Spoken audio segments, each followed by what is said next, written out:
The battle of the AL East is always an interesting and unpredictable division. The Yankees and Red Sox are always competitive. The Rays somehow managed to win despite a shoestring budget, and the Orioles obtain some of the brightest young stars in the game. But as the 2023 season kicks off and we've gotten a chance to see what each team has been able to put together this offseason, it seems as though it will be a two-headed race between the Jays and Yankees. So let's take a look at the lineups, rotation, and bullpen to see if it's reasonable that the Jays can beat out the Yankees for the division crown. To start off, let's look at the lineups.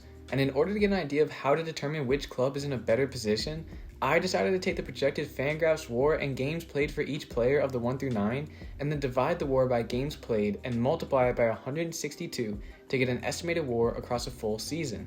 This is what the Jays look like. Solid all around with 6 guys over 4.5 WAR, and Kirk projected the highest at 5.4. And there's a big chance for these players to boom, with Vlad and Bo having legit chances to be MVP finalists.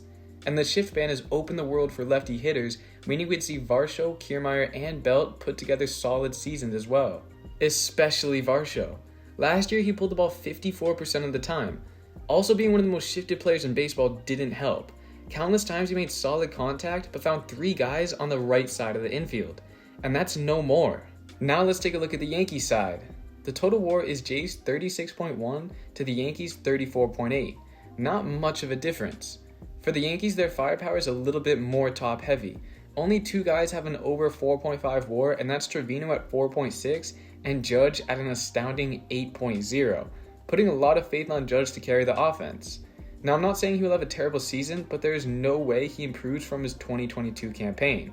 He's still a guy that will bring you at least 40 plus home runs, but the Yankees offense is completely built around him. They have aging sluggers in Stanton, LeMahieu, Donaldson, and Rizzo, and while those guys are capable of turning back the clock and posting all-star-like numbers, the point is, this Yankees roster is relying on a lot of the older guys to fuel the offense. In fact, the average age of the opening day 1 through 5 was 34 years old. That's why the 2023 season is huge for the Yankees' development.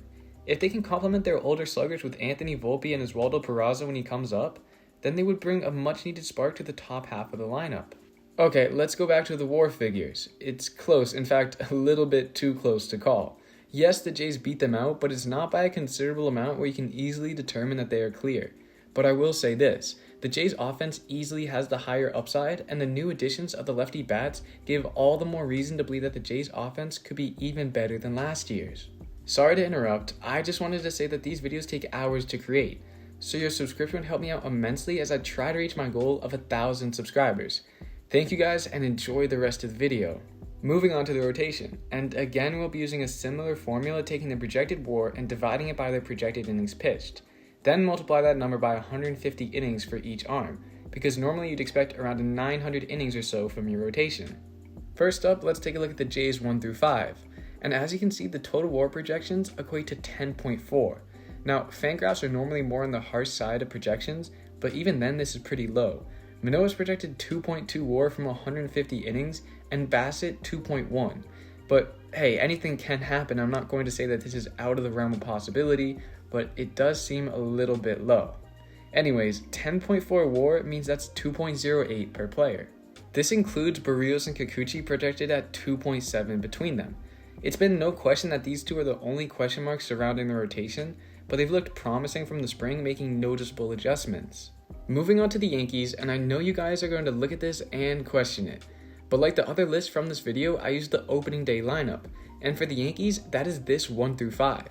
From this group, they are projected 8.9 WAR, which yields 1.78 per player. Again, the Jays are just barely edging them out in this statistic, but the Yankees rotation will get a huge bump once Rodon and Severino ultimately come back. But it's always been an issue for them to stay on the field, and starting the year missing time doesn't bode well for their 2023 season.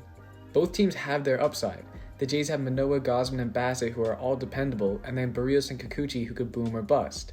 And the Yankees have Cole, Cortez, and Yerman, who are all reliable, but they're already having to dig deep into their farm to eat up innings in week 1 of the season. So to start the year, I think it's safe to say the Jays rotation is in a much better position than the Yankees, but that could change as the season goes on and the Yankees rotation gets stronger. And finally, let's talk about the bullpens, where for once I'm actually not at all ashamed to talk about this Jays group, because for the first time in a long time, the Jays look to be in a good spot here. For the bullpen, I followed the same rules to calculate WAR. First, I took the projected WAR, divided it by the amount of innings, and then multiplied it by 50 because 8 times 50 is 400 innings, which is about how much you can expect from the top 8 relievers. Let's take a look at the Jays. Here you can see some pretty low figures. Fangraphs really likes to be pessimistic on pitchers, and I don't know why. But anyways, the pen led by Romano and company looks complete. Backed by trades for Bass, Pop, and Swanson last season, this pen could be top 10 in the bigs and has considerable depth in the minor leagues, which is something we have not been able to say about the Jays for quite some time now. The next guys up are Nate Pearson and Trent Thornton at AAA Buffalo, number 1 prospect Ricky Tiedemann and number 3 prospect Yosfer Zulueta, and Mitch White and Ryu once they become healthy. Now let's take a look at the Yankees bullpen, and for the first time, they beat out the Jays here. It's minimal just like all the other groups, but it just goes to show how close these two teams are to each other. This season is huge for the Jays, and I can't wait to see how it pans out. Anyways, I'm just thankful I can listen to Buck Martinez commentate Blue Jays baseball once again, and I'm pretty sure that's the same for you guys too. But what do you guys think? Can the Jays realistically beat out the Yanks this year, or will it be another season in the wildcard conversation? I'd love to hear your opinions in the comments below, and if you love the Blue Jays just as much as I do, you're going to want to subscribe. These videos take hours to create, so your subscription would help me out immensely as I try to reach my goal of 1,000 subscribers. And thank you to everyone who has subscribed recently. The support has been great, and I can't wait to continue growing this baseball loving community. Thank you guys, and I'll see you in the next video.